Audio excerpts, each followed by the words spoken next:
Okay, so magandang gabi po sa lahat mga kapatid. So tayo po ngayon ay nasa unang episode po ng ating pong series of lessons about the generation that we cannot afford to lose. Ang aking prayer po, sana maraming mga parents po ang mag-join po dito sa ating broadcast every Sunday 8 p.m. po sapagkat lalo na kung kayo may mga anak, napakahalaga po ito eh. Dito po sa lesson ito ay tayo po ay matutulungan kasi kailangan po talaga nating ma-save yung next generation dahil ang malaking katanungan kung sakali po tayo, ako po ay 58 years old na po, no? Kumbaga, nandun na po tayo sa point na anytime ay pwede na po tayong bawian ng buhay. Ang isang malaking katanungan na dapat nating sagutin sa atin, lalo kung kayo may mga anak, kung sakaling kayo po ay mawala na sa mundong ito, ang katanungan, yung mga anak ba natin ay magpapatuloy pa ba kaya sila? Siguro ngayon, dahil ikaw ay magulang, kung ikaw ay Kristiyano, no? Lingkod ng Panginoon, ay kasama mo siya dahil ikaw ay nadadala mo sila. Pero papaano kung sakaling mawala na tayo? So dito po nakapokus yung ating mga lessons po, no? The generation that we cannot afford to lose, no? Let's pray po ngayong gabi, manalangin po tayo. Dakilang Diyos na makapangyarihan po sa lahat, maraming pong salamat po sa pribileyo na muli po ay panibagong episode po itong aming pag-aaralan at dalayan ko Panginoon na makita namin ang isang napakalaking issue po na dapat pong makita ng mga magulang at ng mga next generation po itong isyung ito sapagkat ang kaaway Panginoon ay patuloy na gumagawa at hihinto. Hindi po sa hihinto hanggat hindi po niya nakikita ang inyong mga salita, ang mga katotohanan ay hindi na ipapahayag Panginoon. Kaya po Lord, dalayan ko Panginoon na pangunahan niyo po kami at kayo po Panginoon ang maitaas dito sa aming mga pagtitipong ito at pinupuri po namin kayo papasalamatan sa pangalan po ni Jesus. Amen at amen. So minsan pa po mga minamahal, magandang gabi po sa lahat. I-share ko na po yung aking PowerPoint ngayong gabi. Yan po, no? The generation that we cannot afford to lose. Yan po ay isa pong libro. Pag natapos po natin po ito, ay lahat po ng nandito, no? So ngayon 30, no? Ito, madali pong makita yung attendance po, no? Nasa 30 na po tayo ngayon gabi. At salamat po, no? Sa walang sawa, karamihan po ay talagang sumusubaybay po sa ating mga pagbo-broadcast. And hopefully po sa yung tuwing 12 o'clock ay Monday bukas, pagpapatuloy po yon. Okay, the generation that we cannot afford to lose. Amen. Dito po tayo sa ating pinaka-main text po, mga minamahal. No? Saglit naman po, i-off ko lang po muna po yung aking video. Yan. Ang ating pinaka-main text po ay matatagpuan natin sa Judges chapter 2 verse number 10. Okay, sabi po dyan, and also, all that generation were gathered together unto their fathers, and there arose, ito po yung problema and there arose another generation after them, which knew not the Lord, nor yet the works which He hath done for Israel. Okay, yan po yung ating pinaka-foundational text. Tingnan po natin yung faithful generation passed away kasi sabi diyan, and also all that generation were gathered unto their fathers. Ang problema, ito pong mga faithful generation na to ay katulad po ngayong panahon natin ito, lilipas po tayo eh.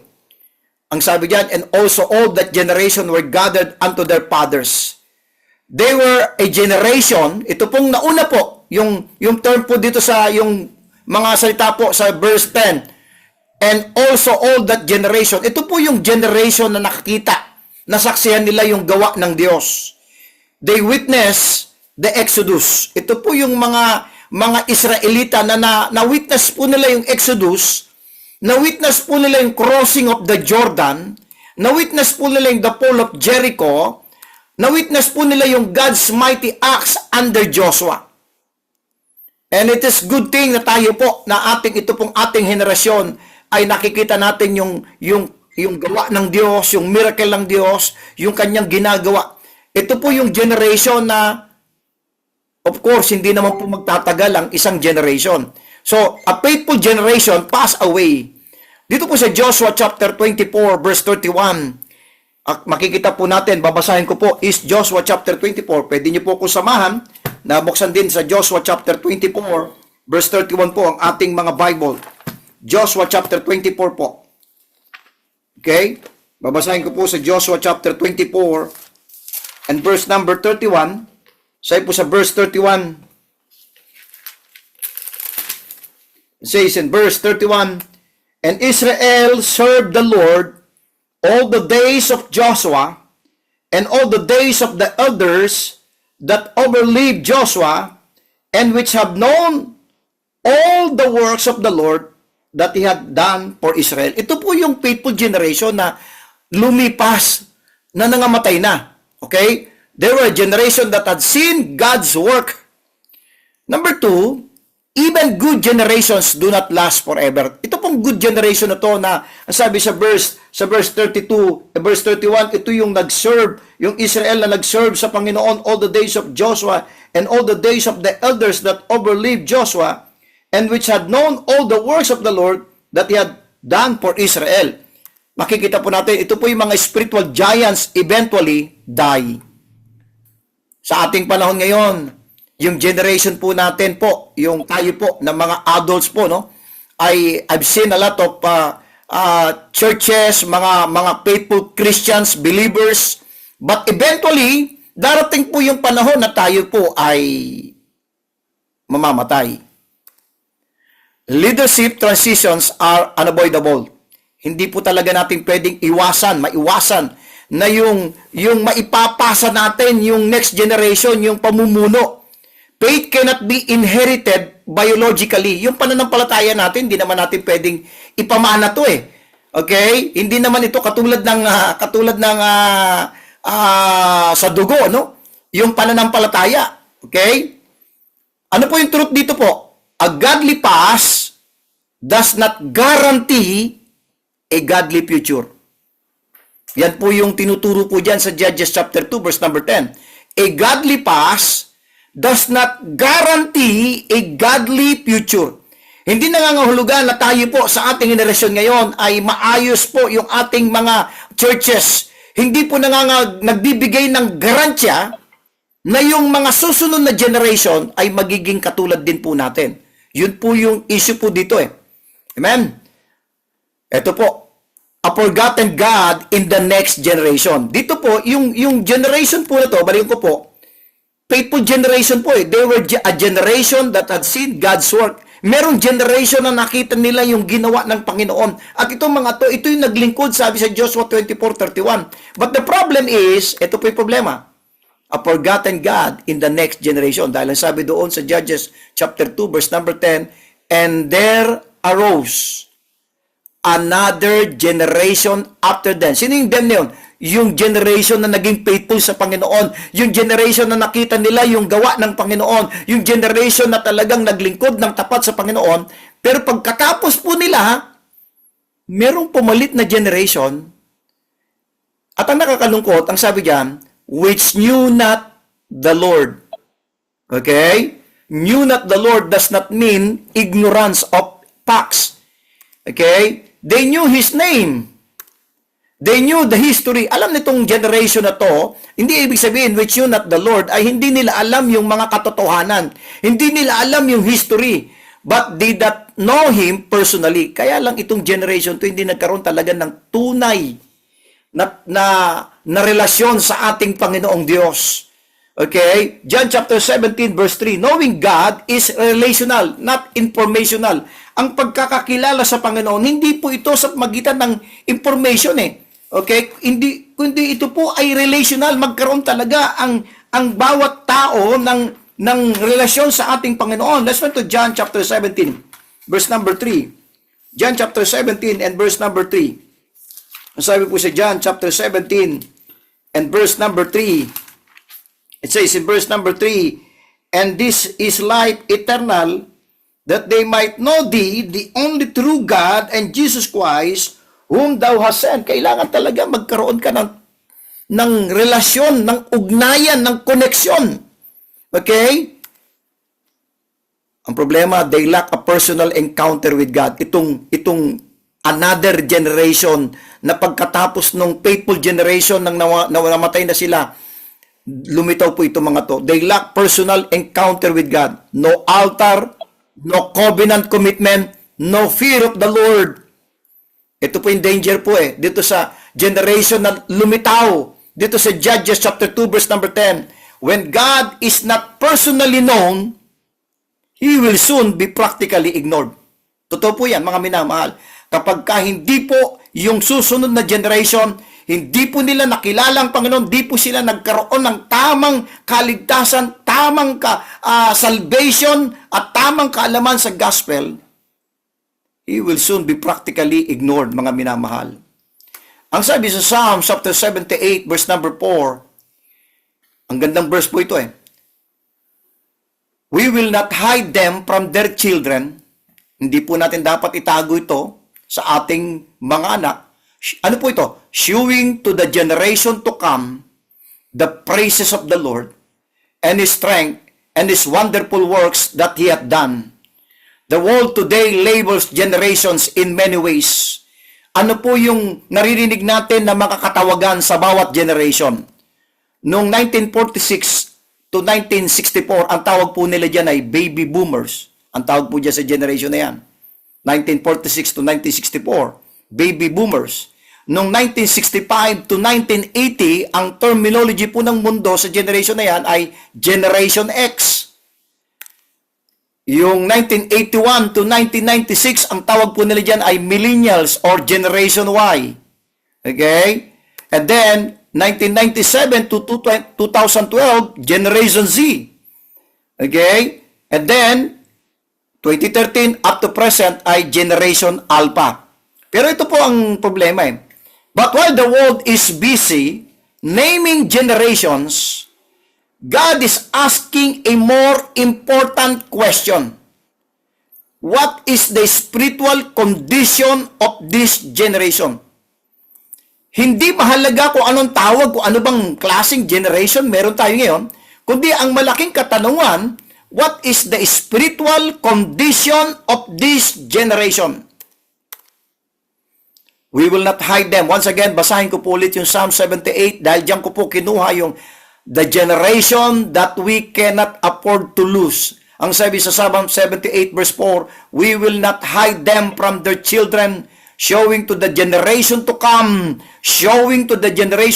the praises of the Lord and His strength and His wonderful works that He hath done. Amen. It is not enough to know what generation they belong to. Hindi lang sapat. Anong klaseng generation kayo? We must ask what kind of generation we are raising. Today, I want to bring a message with urgency and burden in my heart entitled, The Generation That We Cannot Afford to Lose. Let's go to my first point. Okay? The condition of the present generation. Ano po ang condition ngayon? Kung titingnan po natin in the light of the scriptures, at kung tayo po ay mag-o-observe po sa ating panahon ngayon, ano ba yung spiritual condition po nitong present generation? Yung itong nakikita natin ngayon na susunod po sa atin. Okay? Ano po yung kondisyon ng mga kabataan ngayon sa ating panahon ngayon? Today, we are witnessing a generation that is, number one, an irresponsible generation.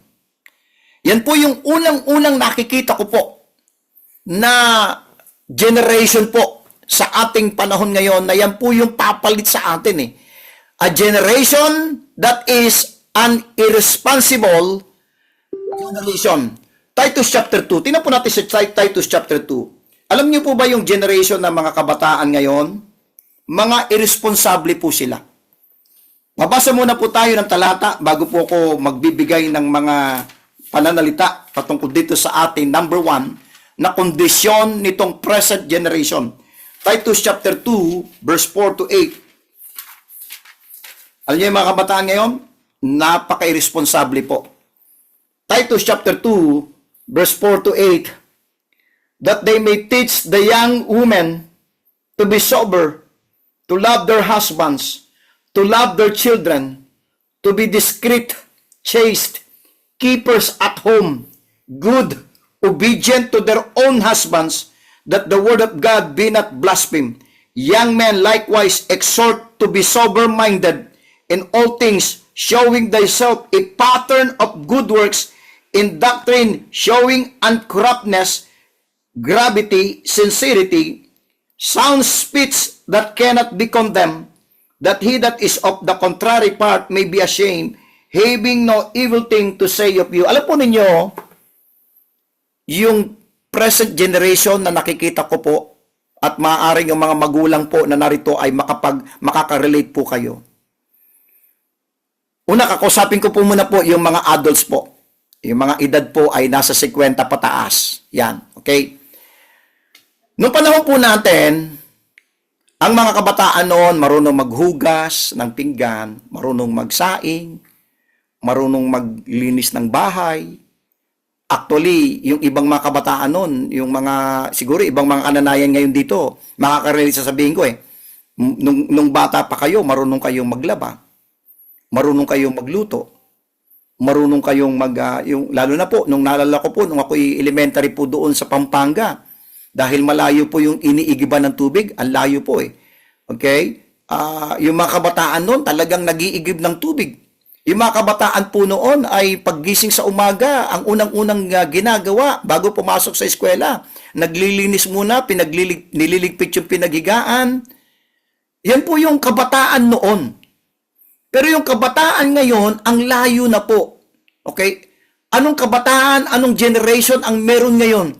An irresponsible generation.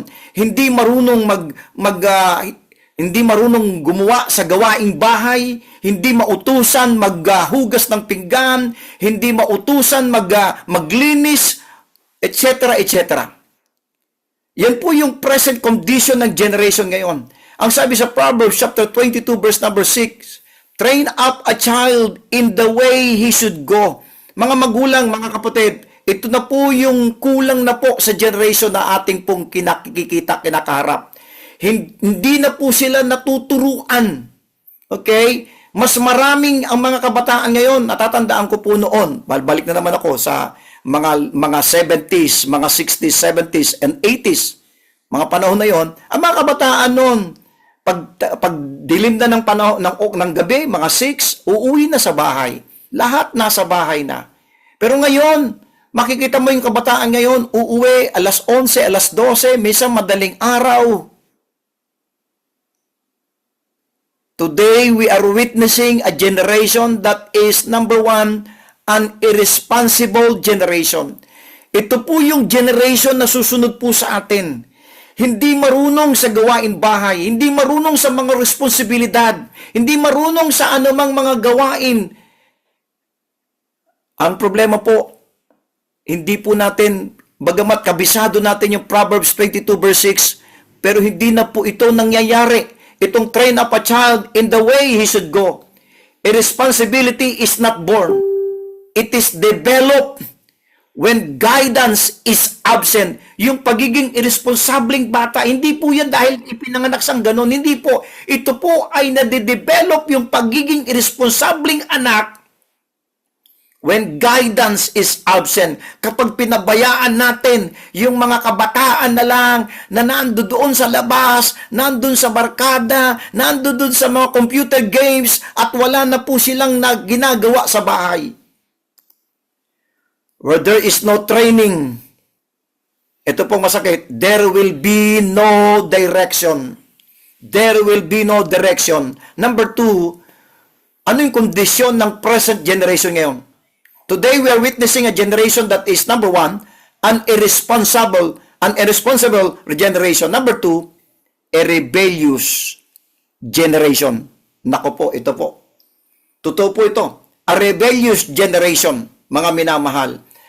Ang sabi diyan sa 2 Timothy chapter 3, let's turn to 2 Timothy chapter 3. Basahin po natin po ito ng buo po itong 2 Timothy chapter 3, verse number 2. 2 Timothy chapter 2, chapter 3, verse number 2. Ang sabi po 2 Timothy chapter 3 and verse number 2, for men shall be lovers of their own selves, covetous, boasters, proud, blasphemers, ito po, disobedient to their parents. Anong klaseng generation meron tayo ngayon, mga minamahal? A rebellious generation. Noon, natatandaan ko, sigurado ulitin ko po, makaka-relate muli ang mga magulang dito. Noong panahon na mga kabataan natin, isang tingin lang ng magulang natin, takot na po tayo. Ako, lalo na ako, nanay ko, talagang waray-waray po yung nanay ko eh. Matapang po yung nanay ko eh. Kaya kapag ka po, tapos medyo mataba po yung nanay ko, malaking babae. So kaya kapag ka po, tumingin po yun, nako, nanginginig na po ako, natatakot talaga po ako. Tingin pa lang eh. Ngayon mga kapatid, sumisigaw na yung malugulang. Wala na, kahit anong galit ng magulang, wala na. Okay, nakakalungkot mga minamahal. Bagamat nakalagay sa Ephesians chapter 1, chapter 6, kabisado, pinapakabisado natin to sa ating mga anak nung sila'y maliliit. Pero nung lumaki na po sila, wala na, hindi na po na-apply po itong Ephesians chapter 6, verse 1 and 2. Basahin natin, mas maganda. Ephesians chapter 6, verse 1 and 2. Ang sabi diyan, children, obey your parents in the Lord, for this is right. Honor thy father and mother, which is the first commandment with promise. Imagine mo, sa mga internet, sa Facebook, dahil kinuha ng nanay yung cellphone, alam mong ginawa ng bata? Kumuha ng kahoy at pinukpok yung ulo ng nanay. Marami kong kabataan na sinasaktan na nila ang kanilang mga magulang. Dati, ang magulang ang nagdidisiplina, ang magulang ang makikita nating namamalo. Pero ngayong panahon na to, mga anak na po ang namamalo, nananakit sa mga magulang. Makikita natin yung tahasang pambabastos, tahasang rebellious heart sa mga kabataan ngayon sa kanilang mga magulang. Talagang kahit na pinagsabihan, pero kaya nilang, alam nyo, ako po, nung ako'y bata, pag nagsasalita po yung mga magulang ko, hindi ko kayang tumalikod. Naku, yari po ako sa tatay ko pag nagsasalita siya at tumalikod ka. Pero ngayon, wala. Talagang kaya nilang tumalikod, talikuran habang nagsasalita yung mga magulang, kaya nilang maglayas pag napagalitan. Ito po yung kondisyon ng present generation po natin, a rebellious generation.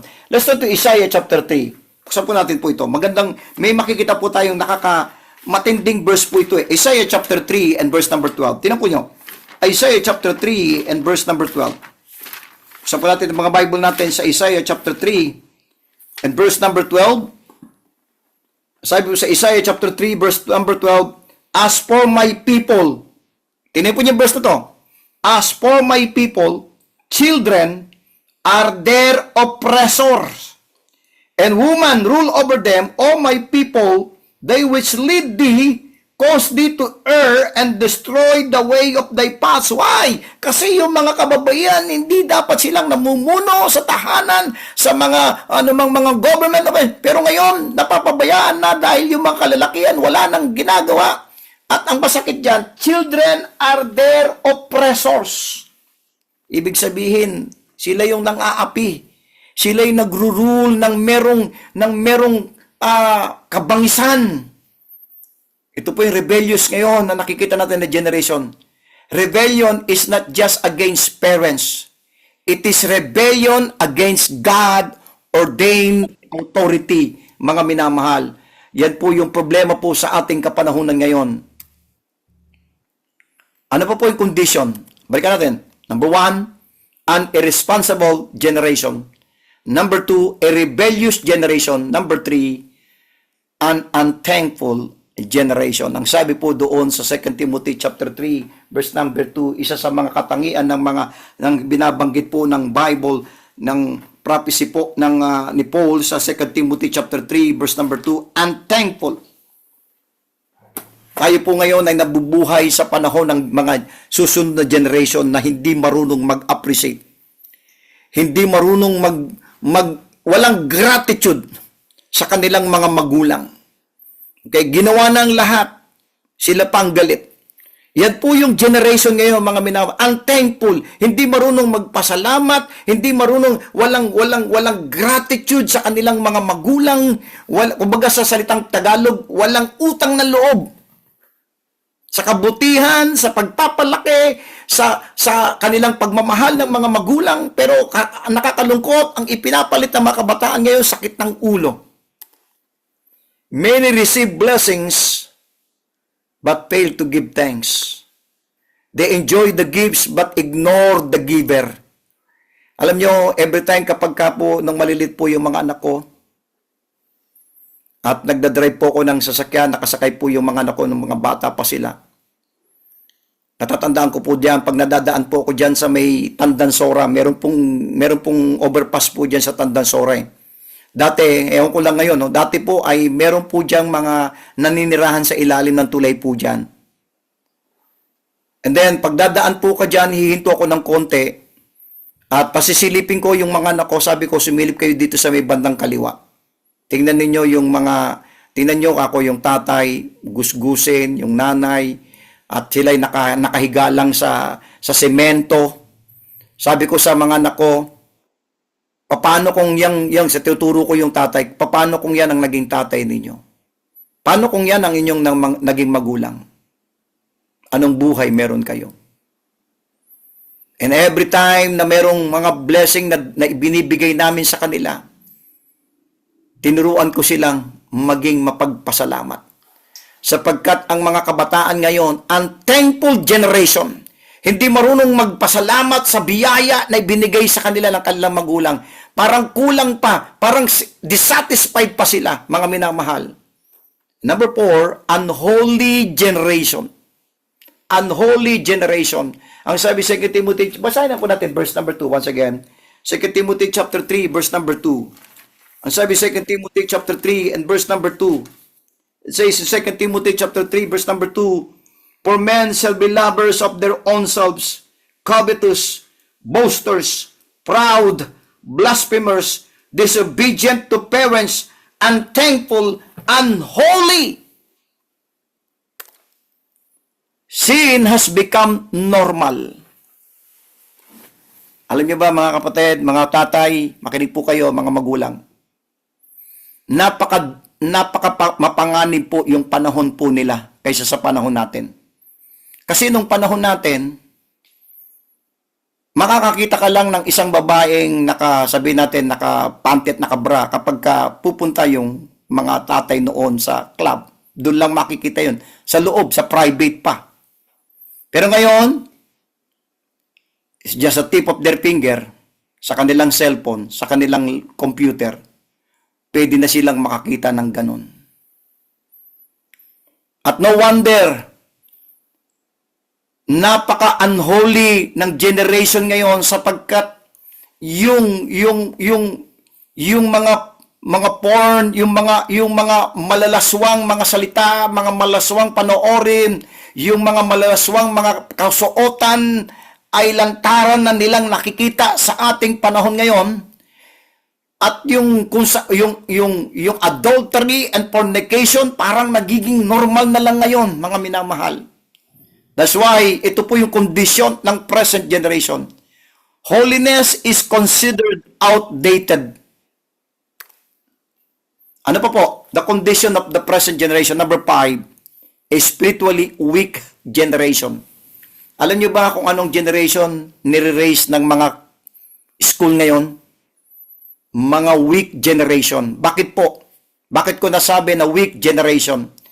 Mapagalitan lang ng teacher. Kawawa yung teacher, matutulpo na. Samantalang nung panahon po natin, naranasan kong mapalo sa palad ng stick ng kawayan. Naranasan kong ako po ay patayuin. Okay, dahil na-late po ako, nakatayo ako doon sa labas ng pintuan. Pero ngayon, mga minamahal, okay, ikaw na nga mismong magulang pa eh. Magulang. Disiplinahin mo yung anak mo. Tumawag lang sa bantay bata. Pwedeng makulong ang magulang. Could imagine that? Yan po yung, anong ginagawa ngayon? Ano yung proseso na ginagawa ng mundo ngayon? Alam niyo ba, nag-create sila ng mga weak generation. Yan yung problema sa Judges chapter 2 verse number 10, which knew not the Lord. They are not weak intellectually. Actually, yung mga kabataan ngayon, matatalino sila eh. But weak spiritually. Weak spiritually because they do not know God. Okay? Napaka-weak po ng mga, natatandaan ko po, no? Kaya alam niyo yung mga kabataan ngayon, kaya po, konting problema lang, hindi na nila kayang i-cope, hindi na nila kayang solusyonan. Madali po silang bumigay, madali po silang sumuko. Okay? Bakit? Kasi yan yung condition, present condition ng mga generation ngayon. And then number 6, a suicidal and hopeless generation. Ito po yung generation natin Panginoon. Ngayon, tingnan po sa mental health statistics po. Dito po sa number 6 po tayo, na condition ng present generation. 12.5 million people between the ages of 18 and 25 experience a mental, behavioral, or emotional health issue in the past year. This amounts to 1 in 3. That's 38%, 33.8% young adults. This rate has increased significantly over the past several years. 18.1% of teens aged 12 to 17 had a major depressive episode in the past year. Overall, 40% of high school students reported persistent feelings of sadness or hopelessness during the past year. The percentage of the students reporting these feelings varied by group as follows: 50% of female and 28% of male individuals. Talagang makikita po natin, mga minamahal, kung anong klaseng, imagine mo, kabata-bata pa lang, nakakaranas na sila ng stress, nakakaranas na ng depression. Samantalang noong panahon natin, kahit anong hirap yung dinadanas natin nung panahon ng kabataan natin, kaya nating mag-survive, kaya nating ma-overcome. Pero ngayon, konting problema lang mga kabataan, wala na mga kapatid. Tinapon nyo to. Suicide in the second leading cause of death for teens, young adults, ages 10 to 34. Yan po yung pinagkunan ko, CDC 2023. 12.2% of adults 18 to 25 had serious thoughts of suicide in the past year.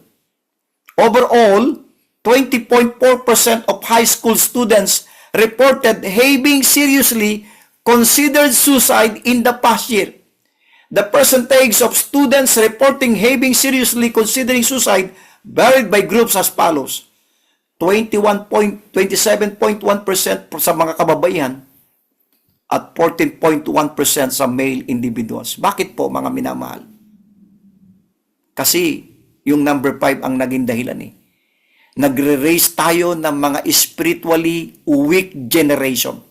Mga minamahal. Ang sabi sa John chapter 10 verse number 10, the thief cometh not but for to steal and to kill and to destroy. Yan ang gagawin ng kaaway. I-destroy ang magandang kinabukasan ng mga kabataan, mga kapatid. The enemy targets the minds of the young. When the truth of God's word is absent, the lies of the enemy take over. Yan po ang tandaan po natin. Kapag ka po nawala na po yung word of God sa kanilang kaisipan, sa kanilang puso, hindi na po ito naririnig nila. The lies of the enemy take over. Ang tanong ganito, point number 2 po tayo, mga minamahal. Let's go to point number 2. Why is this generation in this condition? Bakit ganun na po yung condition ngayon ng ating generation? Balikan po natin. Para may mga nahuli pong dumating, balikan po natin. Ano yung condition ng present generation ngayon? An irresponsible generation. Number 2, a rebellious generation. Number 3, an unthankful generation. Number 4, an unholy generation. Number 5, a spiritually weak generation. Number 6, a suicidal and hopeless generation. Bakit? Bakit po? Bakit po? Ito po yung katanungan eh. Why is this generation in this condition? Bakit ganyan ngayon ang kondisyon ng generation ngayon? Number one, ito po ang dahilan kung bakit nagkaganon po yung mga kabataan ngayon. Bakit ganon ang kondisyon po nila? Number one, because we allow the world to shape them. Ito po ang problema. Hinahayaan natin ang mundo ang mag-train, ang maghubog sa kanila. Okay? Ang sabi sa Romans chapter 12, let's turn to Romans chapter 12 verse number 2. Romans chapter 12 and verse number 2 po tayo. Sabi sa Romans chapter 12 and verse number 2. It says in Romans chapter 12 and verse number 2, and be not conformed to this world, but be transformed by the renewing of your mind, that ye may prove what is that good and acceptable and perfect will of God. Ang nakalagay sa Bible, and be not conformed to this world. Ang problema, mga minamahal, hinahayaan natin sila sa mundo, hinahayaan natin silang maghapon, nandun sa kanilang cellphone, nandun sa television, nandun sa kanilang computer. And that's the reason bakit ganun ang kondisyon ng generation ngayon. Because we allow the world to shape them. Ang sabi sa 1 John chapter 2 verse number 15, love not the world. Maganda basahin po natin. 1 John chapter 2 and verse number 15. 1 John chapter 2 and verse number 15. Ang sabi sa 1 John chapter 2 and verse number 15, love not the world, neither the things that are in the world. If any man love the world, the love of the Father is not in him. Kaya, mahigpit na sinasabi ng Bible eh. Love not the world, and yet we allow the world to shape them, to mold them, to influence them. Kaya huwag tayong magtaka kung bakit ngayon ang generation na to, napaka-weak, suicidal, napaka-unholy, napaka-rebellious, unthankful. You know why? Because we allow the world to shape them. The world is not neutral. Tandaan nyo, ang mundo hindi po siya neutral. It molds hearts away from God. Akala nyo, dahil nasa mundo sila, no. Dahan-dahan po, minomold po yung kanilang puso, papalayo sa Diyos. Number two, why is this generation in this condition? Anong dahilan? Bakit naging ganito ang kondisyon ng mga generation ngayon? Number one, because we allow the world to shape them. Number two, because technology teaches them more than the Bible. Ito po. Kasi yung makabagong teknolohiya, ang yun ang higit na nagtuturo sa kanila. Ang sabi sa Deuteronomy, buksan po natin itong mga Bible sa Deuteronomy chapter 6. Deuteronomy chapter 6 po. Sa to Deuteronomy chapter 6. Sabi po sa Deuteronomy chapter 6, verse 6 and 7. Deuteronomy chapter 6, verse 6 and 7. Ito po yung instruction ng Panginoon sa atin, mga magulang. Ang sabi sa verse 6, and these words which I commanded this day shall be in thine heart, and thou shalt teach them. Sana binubuksan po niyo yung mga Bible po ninyo. Ang sabi sa verse 7, and thou shalt teach them diligently unto thy children, and shalt talk of them when thou sittest in thine house, and when thou walkest by the way, and when thou liest down, and when thou risest up, and thou shalt bind them for a sign upon thine hand, and they shall be a frontlets between thine eyes, and thou shalt write them upon the posts of thy house, and on thy gates. Wala na po yan eh. Maghapon, kabata-bata pa lang. Alam niyo mga minamahal, hindi naman po ito sa parang just part of testimony, no? Illustration dito sa ating pinag-uusapan. Yung aking pong mga anak po, yung mga nauna ko pong mga anak po, yung mga yung 5, no. Nagkaroon lamang sila po. Lahat po sila, nagkakaroon lamang po sila ng cellphone, ng gadget kapag ka po sila ay nasa kolehiyo na. Yung panganay ko, yung pangalawa, yung pangatlo, yung pang-4, yung pang-5. Yung pang-6, kinokontrol po namin po siya. Lagi po namin pinagsasabihan. Alam niyo bakit? Kasi wala lang time yung mga kabataan ngayon na magbasa ng Biblia. At doon pumapasok ang kaaway dyan sa makabagong teknolohiya. Kaya no wonder, ganyan na po yung condition ng mga kabataan ngayon because technology teaches them more than the Bible. They spend more time with their cellphone, computer, and computer games than with the scriptures. That's the problem po kung bakit ganyan na po ang kondisyon ng ating generation ngayon. Number 3, ito po, because celebrities, their models instead of parents. Bakit po ganyang klase po ang generation natin? Because celebrities become their models instead of parents. 1 Corinthians chapter 7 verse 31. Basahin po natin itong mga following verses po na nakalagay po sa screen. 1 Corinthians chapter 7 verse 31. Alam po ninyo, bakit po ngayon napakalalaswa ng mga kasuotan ng mga kabataan ngayon? Alam mo bakit? Kasi yung kanilang iniidolo, yun din ang kasuotan eh. Natatandaan ko nung panahon ng F4. Mga long hair yung F4 na yan eh, makalalakihan. Nagganon din yung mga kabataan noon. Kung ano yung kanilang itsura, kung ano yung kanilang pananamit, kung ano yung kanilang pinapakita, yun din ang ginagaya ng mga kabataan. Instead na ang kanilang dapat na maging modelo po ang kanilang mga magulang, yung mga magulang sa loob ng church, hindi.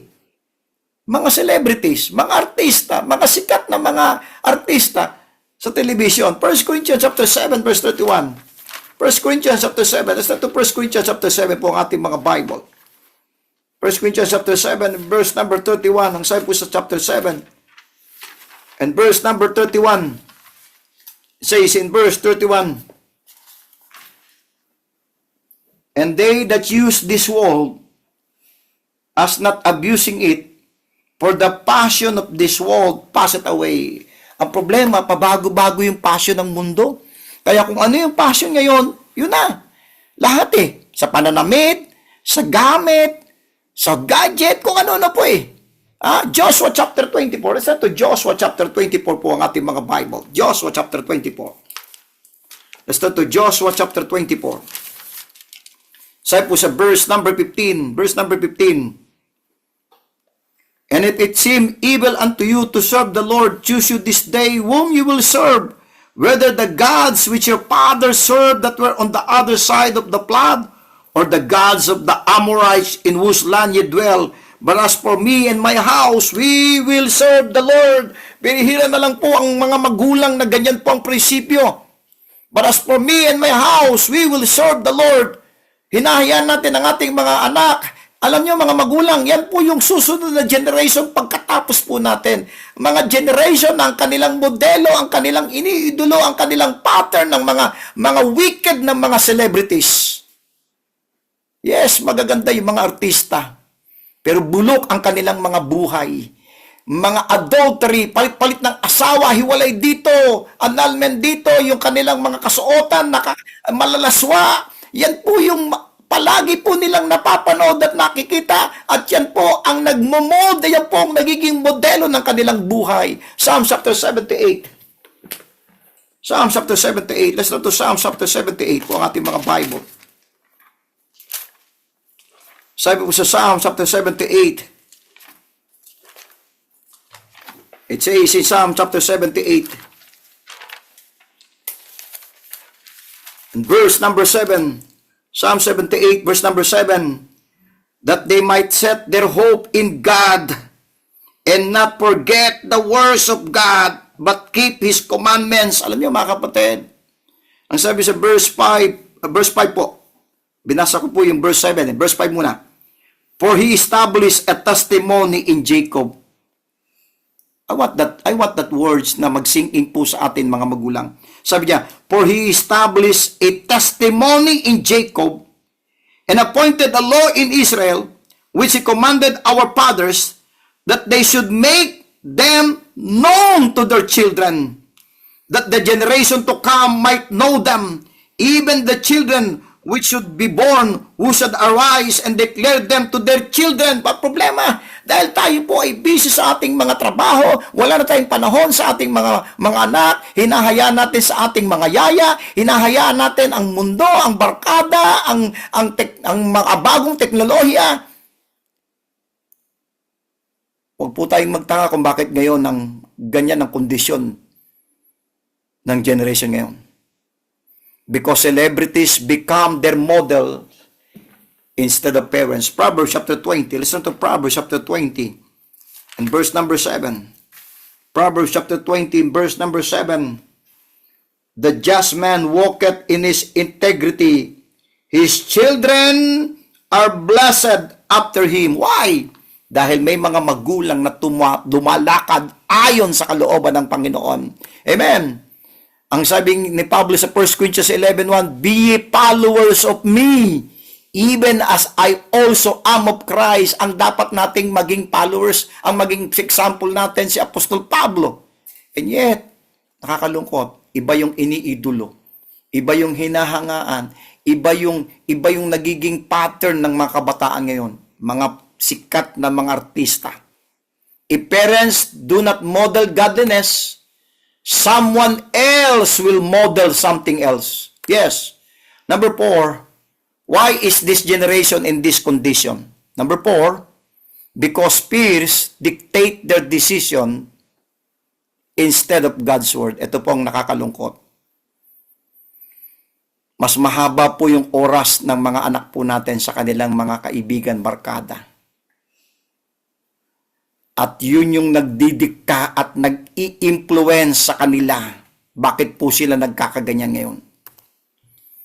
Ang sabi sa 1 Corinthians 15:33, evil communications corrupt good manners. Alam niyo kung bakit ang mga kabataan ngayon ay mga bastos, walang galang, walang modo? Alam niyo bakit? Dahil sa barkada nila.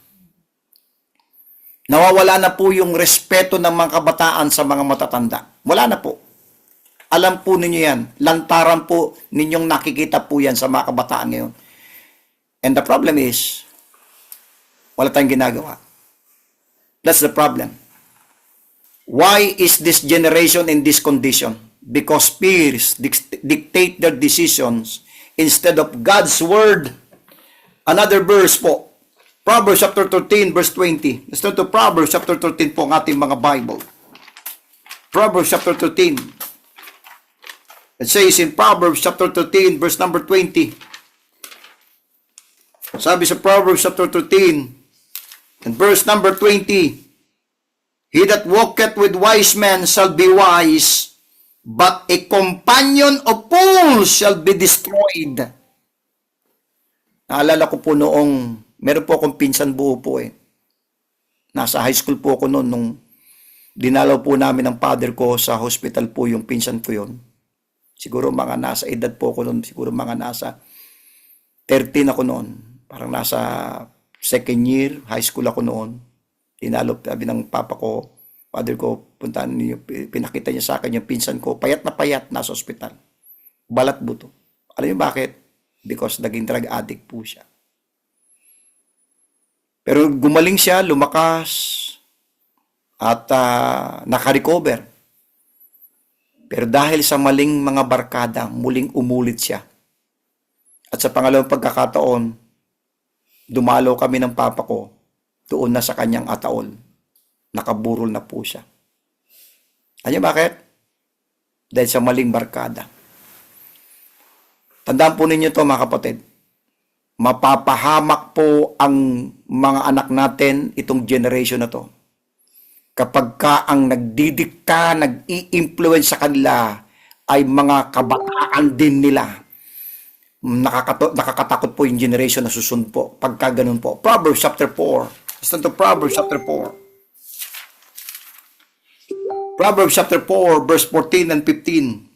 Sabi sa Proverbs chapter 4 verse 14 and 15, enter not into the path of the wicked, and go not into the way of evil men.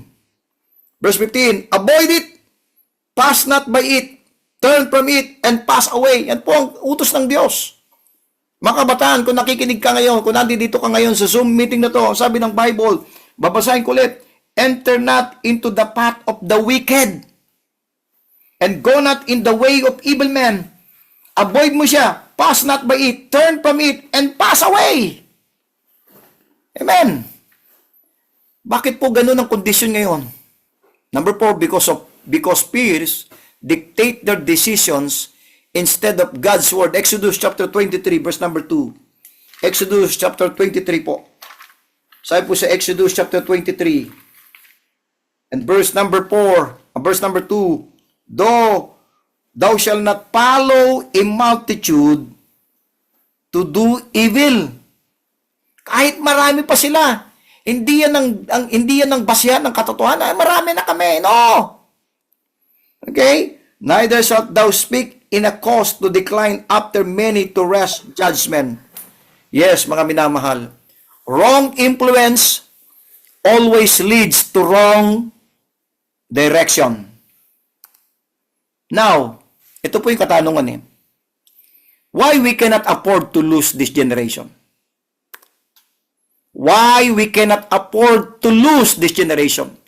Bakit hindi po natin po sila hahayaan na yung generation ngayon natin na susunod ay mawawala sa ating? Why we cannot afford to lose this generation? Mga minamahal. Number 1, because this generation belongs to God, not to us. Hindi po yung mga anak natin, hindi po sila pag-aari natin, sila po ay pag-aari ng Diyos. Ang sabi sa Psalms 127 verse 3, Law, children are an heritage of the Lord. Belong sila sa Panginoon. Church, brethren, children do not belong to the government. Hindi po sila pag-aari ng gobyerno. Kaya't hindi natin hahayaan ang anumang klaseng form of governments ang magdidikta kung paano natin didisiplinahin yung ating mga anak, kung paano natin sila palalakhin ayon sa kalooban ng Panginoon. They do not belong to the culture. They do not belong to social media. Hindi sila pag-aari ng social media. Kaya't hindi natin papahintulutan na yung mga social media na yan ang mag-i-influence sa kanilang buhay. They belong to God. Why we cannot afford to lose this generation? Because this generation belongs to God, not to us. They are not our property. They are God's possession entrusted to us. If something is entrusted to us is lost, here's the problem. We will give an account. If something entrusted to us is lost, we will give an account. We cannot afford to lose this generation. You know why? Because they are God's inheritance. Number 2, why we cannot afford to lose this generation? Because this generation is the carrier of God's truth to the next. Alam niyo kung bakit hindi natin kayang hahayaan, ipipikit na lang natin yung mata natin at mawawala itong generation sa ating panahon ngayon sapagkat sila yung magdadala ng katotohanan sa susunod. Ang sabi sa Psalm 78 verse number 4, buksan po natin ulit dahil ito po yung ating madalas na nababasa po, but still basahin po natin Psalm 78 verse number 4. Let's turn to Psalm 78 verse number 4. Sabi po sa Psalm 78 and verse number 4, says in verse number 4, we will not hide them from their children, showing to the generation to come the praises of the Lord and His strength and His wonderful works that He hath done. Mga minamahal, bakit hindi natin kayang itong generation na to ay malus natin? Because this generation is the carrier of God's truth to the next. Sila po yung maghahatid ng mga katotohanan sa susunod na generation. Hindi po tayo, lilipas po tayo eh. God designed His truth to travel through generations. Ang sabi sa Psalm chapter 12, tingnan po, Psalm chapter 12, tingnan yung promise ng Panginoon sa kanyang salita. Let's turn to Psalm chapter 12, verse 6 and 7. It says in Psalm chapter 12, verse 6 and 7. So po natin itong mga Bible natin. Ito po ay promise of preservation ng kanyang salita. Sabi sa Psalms chapter 12 verse 6 and 7, the words of the Lord are pure words, as silver tried in a furnace of earth, purified 7 times. Thou shalt keep them, O Lord, thou shalt preserve them from this generation forever. Sa bawat generation, ang salita ng Panginoon ay mag-e-exist, pero ang disenyo ng Diyos, itong katotohanan na to ay mag-travel through generation from generations. That's why we cannot afford to lose this generation. Sila po yung maghahatid ng katotohanan sa susunod na generation. If one generation fails, the message stops. The Bible is only one generation away from being forgotten in any nation. Tandaan po ninyo, yung mga bansa ngayon, wala na po. Europe, ang USA po, spiritually, pabagsak na po. Nakakalungkot. Okay, sa moralidad ng pamumuhay, pagdating po sa salita ng Panginoon. We cannot afford to lose this generation because they are the bridge between today and tomorrow. Sila yung magsisilbing tulay mula ngayon hanggang sa susunod na panahon. Why we cannot afford to lose this generation? Number 3, because this generation will determine the spiritual future of the church. Alam niyo kung bakit hindi tayo po susuko, hindi po tayo hihinto, hindi po natin ipipikit yung mata natin, kundi tayo po ay maninindigan at i-gain natin itong mga kabataan ngayon para sa Panginoon, because this generation will determine the spiritual future of the church. Ito pong nangyari sa Judges chapter 2 There arose another generation which knew not the Lord. Nakakalungkot ito. Pag ito nangyari sa ating panahon, na yung susunod na generation, hindi nila kilala ang Panginoon. Kaya po, nakadetermine po yung spiritual future po ng mga churches. Itong ating generation na kinakaharap, mga minamahal. This verse teaches us something painful. When a generation is lost, revival dies. Kahit gaano kaganda yung nangyayari sa mga churches ngayon, pero kapag ka na-lost yung isang generation, revival dies. The strength of tomorrow's church depends on how we discipline today's children. Amen. If we lose this generation, we are not just losing young people. We are losing pastors, missionaries, teachers, and godly leaders yet unborn. Yan po ang, hindi lang young people lang nalulus natin, mga kapatid. Dahil if we lose itong next generation na to, ano malulus natin? Mga pastors, mga missionaries, mga teachers, mga godly leaders na hindi pa naipapanganak. That's why we cannot afford to lose this generation, because this generation will determine the spiritual future of the church. Number 4, why we cannot afford to lose this generation? Because the enemy is aggressively targeting this generation. Alam nyo, matindi po yung focus po ng kaaway po pagdating po sa mga susunod na generation. Ang sabi sa John chapter 10 verse number 10, the thief cometh not but for to steal and to kill and to destroy. The devil is not hiding his strategy. He is after their minds, their identity, and their future. Alam kasi ng kaaway na kapag na-lose natin itong generation na to, pati yung future hawak niya. If we do not fight for this generation, the enemy already is. We cannot afford to lose them because they are under spiritual attack. Number 5, why we cannot afford to lose this generation? Because this generation was created for God's purpose, not the world's pleasure. Ulitin ko po. Bakit hindi po tayo, wag po nating hayaan itong generation na ito na mawala sa atin. Because this generation was created for God's purpose, not the world's pleasure. Ang sabi si Jeremiah chapter 1 verse 5, before I formed thee in the belly, I knew thee. Every child carries divine potential. There is a calling before there is a career.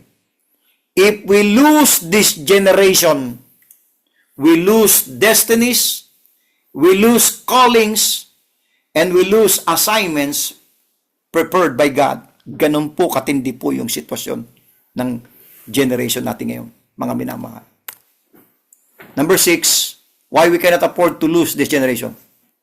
Because God will hold us accountable for this generation. Alam nyo bakit? Pananagutan po natin yung mga young people na yan. Pagharap natin sa ating Panginoon. Dahil meron pong responsibilidad na ibinigay ang Panginoon sa atin, thou shalt teach them diligently. Diligently. Alam niyo yung word na diligently? Katumbas po yan doon sa Proverbs 22 na train. Pag sinabing train up a child, hindi po ito one time lang. It's day-to-day basis na gagawin natin. Bakit po? Pananagutan natin sila sa Panginoon eh. This is not a suggestion. This is a command.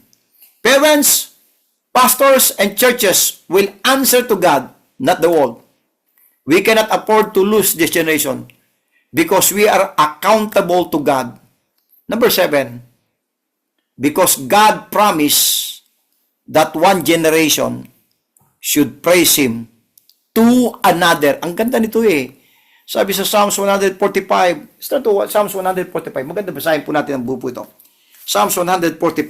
Start to Psalms 145 po ang ating mga Bible. Verse number 4. Sabi sa Psalms 145, verse number 4,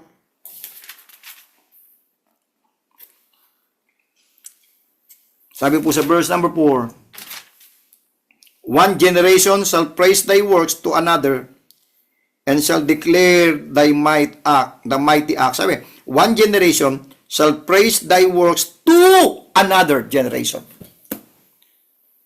Kaya mga minamahal, napakahalaga po itong isyong ito. God never intended worship to stop with us. Kaya nga katanungan mga kapatid kung sakaling tayo po ay mawala na sa mundong ito, gaano ka kasigurado na yung mga young people sa church natin ay magpapatuloy? Gaano tayo kasigurado na yung ating mga anak ay magpapatuloy sa gawain ng Panginoon?